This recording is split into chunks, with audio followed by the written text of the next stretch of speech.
Bharatiya Janata party को इंदौर की जनता ने लगातार 9 लोकसभा चुनाव में प्रचंड विजय दी है।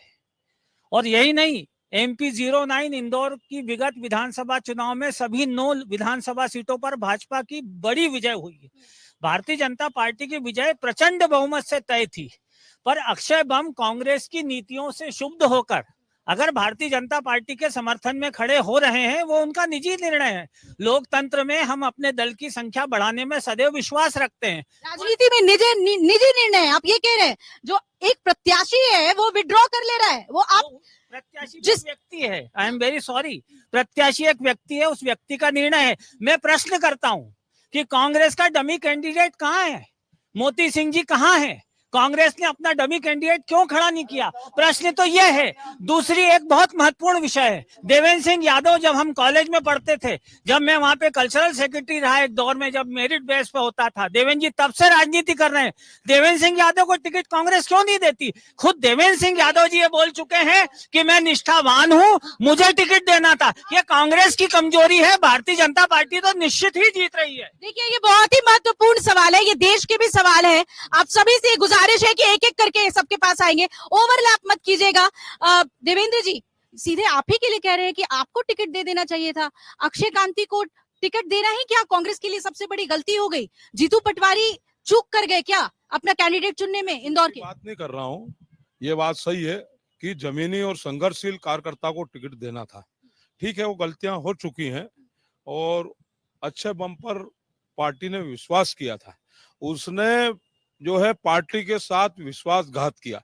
फिर प्रश्न यह है कि जब भारतीय जनता पार्टी इंदौर में जीत रही थी, तो फिर इस तरीके का कर्तव्य करने की भारतीय जनता पार्टी को क्या जरूरत पड़ी? आज सुमित्रा महाजन जी का बयान है कि जो है लोगों के फोन आ रहे हैं कि हम भाजपा को वोट नहीं देंगे, नोटा को वोट देंगे।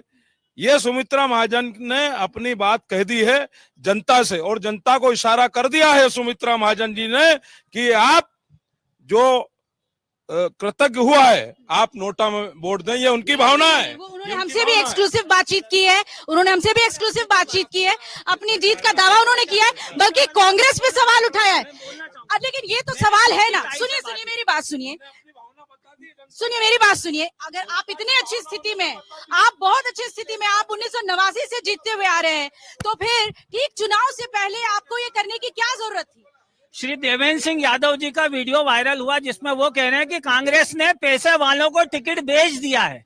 ये कांग्रेस की आंतरिक स्थिति है, उनको अपने दल को संभालना है, हमें अपने दल का विस्तार करना है। हम विस्तार करने का काम कर रहे हैं और ये क्षत्रियों के आसपास। लेकिन 8 बार की सांसद सुमित्रा महाजन, वो आपके गार्जियन की तरह हैं, वरिष्ठ हैं, उन्होंने ये बात जरूर कही है कि मुझे फोन आ रहे हैं। ताई से मेरी खुद की बात हुई, मैं मीडिया इंचार्ज रहा 5 चुनाव में, ताई ने स्वयं कहा, आपने भी इंटरव्यू लिया है, ताई ने कहा कि ऐसा फोन आया, मैंने उनको समझाया कुछ लोगों का, ये बहुमत नहीं है, ये दुष्प्रचार है कांग्रेस का दुष्प्रचार है, और ये सब अपने अपने बूथों से भी चुनाव हारेंगे। ये मेरा सवाल है, यही तो मेरा सवाल है। जब आप कांग्रेस पे आरोप लगाते हैं, कांग्रेस पे आप आरोप लगाते हैं, जमीन पर कांग्रेस के खिलाफ जाते हैं, और फिर एक कांग्रेसी नेता बीजेपी में शामिल हो जाता है, फिर आपके लिए क्या ये एम्बैरेसिंग सिचुएशन नहीं है? अब अक्षय कांति बम आपके लिए सही है?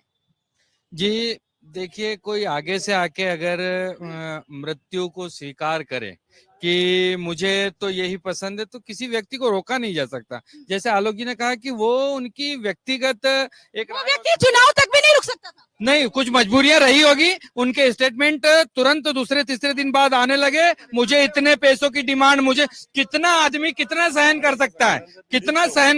आखिर एक क्षमता होती है। जब कांग्रेस के लीडर फोन पे कलेक्टर ऑफिस के सामने गेट पे चिल्ला के बोलते हैं कि ये कांग्रेस की बड़ी त्रुटि थी, वो देवेंद्र जी सुनिए, एक बात सुनिए। हम इंदौर घूमे हैं, वक्त बिताया यहाँ पे, लोगों से मिले हैं, लोगों का कहना है अक्षय कांति बम को कोई सपोर्ट ही नहीं था आपके पार्टी के अंदर, और उन्होंने भी स्टेटमेंट दिया है आप अपने कैंडिडेट को सपोर्ट नहीं कर रहे। नहीं, मैंने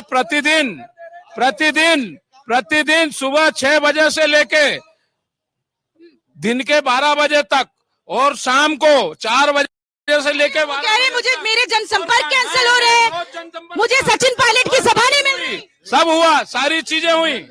इसमें मैं ये कहना चाहता हूँ कि अक्षय कांतिवम जी पहले दिन से मान रहे थे कि मैं बलि का बकरा हूँ, और उनके मन में जो ये डर और भय बैठ गया था, और सत्ता पक्ष का जो डर उनको सता रहा था, जिस तरह से उनके एक के बाद एक प्रकरण सामने आ रहे थे, जैसे 2 वर्ष तक उन्होंने एक मृत महिला प्रोफेसर का पैसा खाया, तो कई प्रकार की अनियमितताएं जो भारतीय जनता पार्टी निकाल के लाई और जो डराया गया उनको, वो डर उनके चेहरे पे, उनकी बॉडी लैंग्वेज पे साफ दिख रहा है। जहां तक बात रही कांग्रेस की तरफ से उनको सपोर्ट ना मिलने का, उनका कांग्रेस का कार्यालय का उद्घाटन का हुआ श्रम शिविर में, इंदौर शहर के हृदय स्थल में। ये बातें उनको नॉमिनेशन के वक्त याद नहीं थी। वही मैं कह रहा हूँ, ये सिर्फ आज भी उनकी पत्रकार वार्ता जो हुई, अर्थहीन पत्रकार वार्ता, बिना सर पैर की पत्रकार वार्ता करके उन्होंने अनर्गल आरोप कांग्रेस पे लगाया। जब वो पूरी तरीके से कांग्रेस पार्टी ने उनको टिकट दिया, तो कांग्रेस पार्टी क्यों भी फॉर्म भरेगी किसी और प्रत्याशी का? डमी उम्मीदवार को लेकर हमने हाईकोर्ट के अंदर पीआईएल दर्ज करी, खारिज हो गई।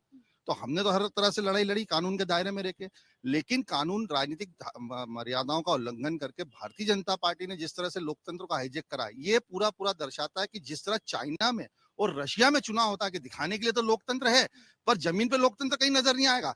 आज इंदौर के मतदाताओं का अधिकार छीना गया है, आज इंदौर के विकास का, विजन का, मतदाताओं का वो विकास छीना गया है, इंदौर शहर की जनता से उसका मतदान का अधिकार छीना गया, और ये भारतीय जनता पार्टी पूरे देश में कर रही। अरे जब आप 400 पार का नारा लगा रहे हैं अमित शाह, आप इंदौर में इनके कद्दावर मंत्री कैलाश विजयवर्गीय जी कह रहे हैं हम 8 लाख से जीतेंगे, तो फिर आपको आवश्यकता, चलो काम। अगर आप ये वीडियो YouTube पर देख रहे हैं तो हमारे चैनल को सब्सक्राइब करें और बेल आइकन को दबाना ना भूलें। अगर आप Facebook पर ये वीडियो देख रहे हैं तो हमारे पेज को लाइक करें।